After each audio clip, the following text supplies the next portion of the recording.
a classe dominante opera no seu roteiro de uma contra-revolução preventiva. Isso, talvez de forma inédita na história do Brasil, poderá colocar no horizonte mais próximo dos acontecimentos um descontrole tal que desemboque numa guerra civil.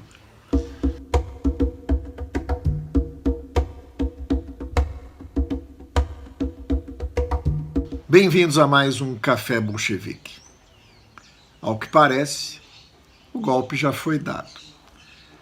Quando analisávamos anteriormente a correlação de força, nos parecia que segmentos das classes dominantes divergiam sobre a possibilidade de tirar ou não o presidente, encurtando seu mandato por qualquer motivo que seja. E nós sabemos que motivos não faltam. O verdadeiro motivo, a razão por trás dessa inconveniência, sempre afirmamos, é o problema que ele pode causar para a pauta do capital. Quer dizer, o Brasil está isolado no mundo, a atitude do presidente diante da pandemia acabou de selar o seu destino como um dos piores presidentes, não da história do Brasil, mas do planeta, diante de uma pandemia que exige esforços, exige o mínimo de racionalidade, ele resolveu colocar em marcha o seu próprio golpe. E está conseguindo. A correlação de forças entre aqueles que supostamente queriam tirá-lo, né, e que soma figuras poderosas, instrumentos poderosos, como a Rede Globo, como segmentos do parlamento, como parte do judiciário, se intimidam claramente diante dos recursos que parece ter o miliciano que se apoderou da presidência da República. E nós insistimos, esses recursos tinham pelo menos 3 fontes: as milícias, o fanatismo religioso, né, e a dúvida que prevalecia se ele tinha ou não apoio entre segmentos das Forças Armadas. Os últimos acontecimentos parecem demonstrar que os militares não só estão diretamente no governo através dos generais e em vários outros cargos chaves da República, como não apenas avalizaram o governo, mas estão engajados no governo. Pretendem que essa figura que eles mesmos consideram inadequada, tosca, é o que temos para o momento, vamos dizer assim, né? Dentro daquilo que as Forças Armadas parecem pensar do país. A gente, muitas vezes, não leva em consideração determinados cenários pelo seu absurdo, mas o absurdo faz parte, né? Quer dizer, quando a gente pensa, os militares não são mais os mesmos, os militares têm outros interesses, 64 ficou para trás, tudo isso é verdade. Mas no fundo, o cenário de que os militares pensam num descontrole social e numa suposta ameaça, né, da esquerda, mesmo que seja essa esquerda descaracterizada, essa esquerda bem comportada, essa esquerda que acabou, como no PT ficou evidente, através dos seus governos, optando pela conciliação de classe e rebaixando até o limite do intolerável o programa que podia, um dia, quem sabe, ter sido um programa levemente popular. Mesmo diante disso, a volta do PT é algo impensável para o segmento militar, né? Eles apostaram num caminho e esse caminho parece não ter volta. O Bolsonaro foi o que restou a eles como protagonista. Eles conheciam o Bolsonaro, sabiam do seu destempero, sabiam das suas características, sabiam claramente que ele apostava num golpe, mas resolveram avalizar e, mais do que isso, participar, defender e segurar. Agora eles estão presos ao Bolsonaro, são reféns de Bolsonaro e parece que não vão abandonar o barco.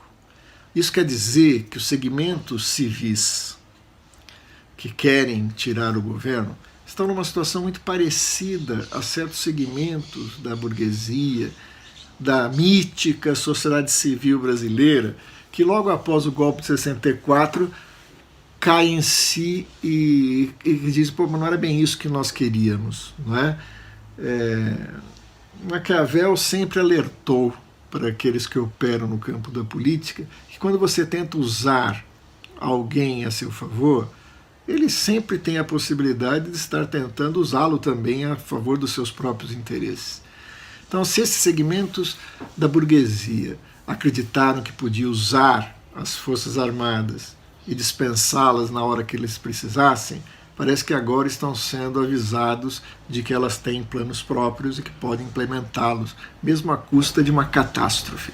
Portanto, esses segmentos agora que ainda operam com a hipótese, e é uma hipótese plausível, porque eles têm todos os elementos para colocá-la em prática dentro do universo das instituições dadas, jurídicas, políticas, midiáticas, enfrentarão e descobriram de forma dramática que para implementar o plano de afastamento do presidente terão que enfrentar uma resistência armada. A gente pode dizer, não seria estranho, que a carta enviada dos militares da reserva, do clube militar, em solidariedade ao Heleno, né, não passa de uma bravata. Pode ser uma bravata, mas pode não ser uma bravata.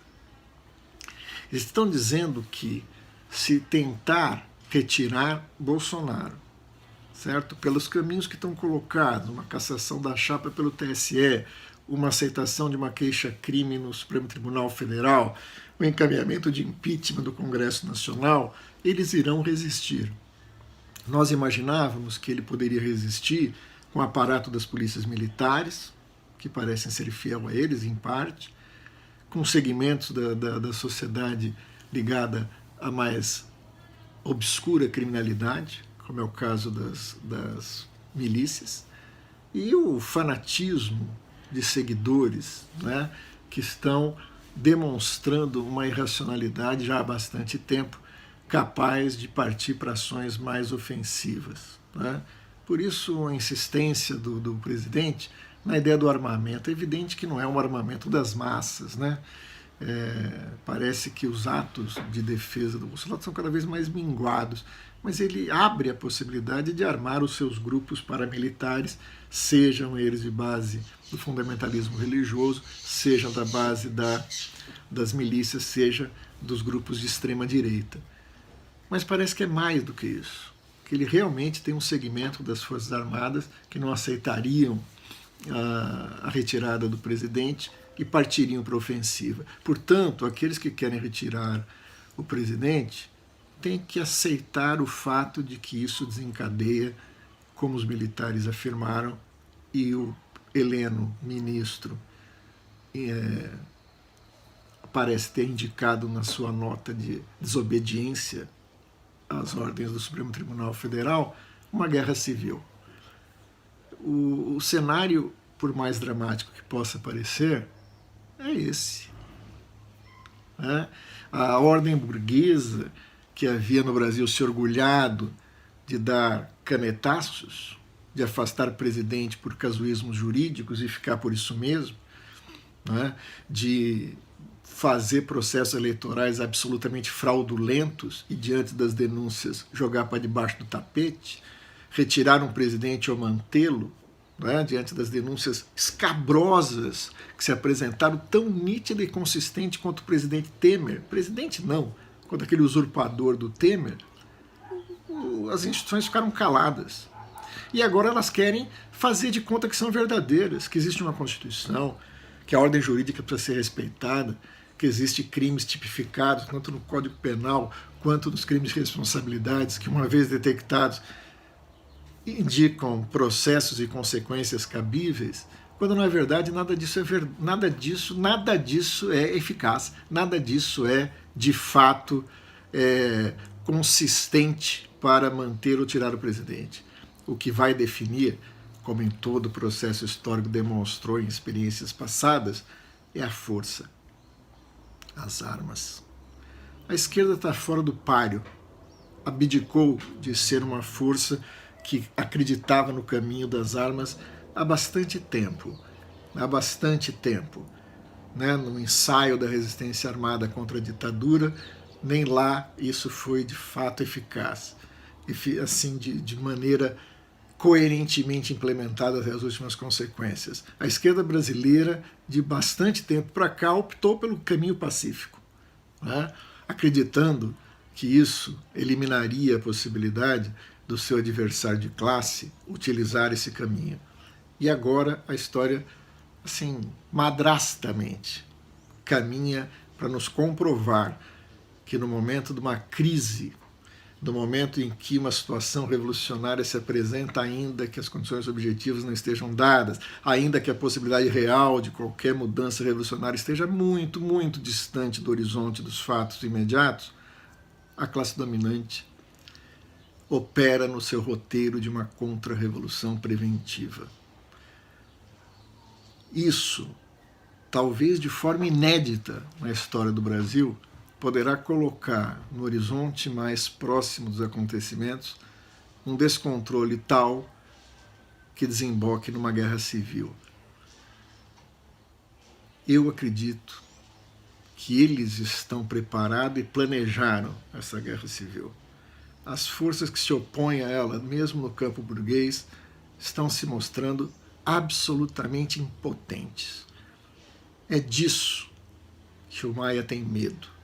Ele não é apenas um rato que negociou com o governo neofascista cargos, recursos e um acordo para não aceitar o impeachment e continuar participando no governo. Ele e a sua camarilha dos democratas, do PTB, do Centrão, é mais do que isso. Ele é um interlocutor de uma parcela da burguesia que pergunta a ele, dá para tirar? E ele responde, vocês estão dispostos a aceitar o risco da guerra civil? É disso que ele tem medo, é disso que ele recua.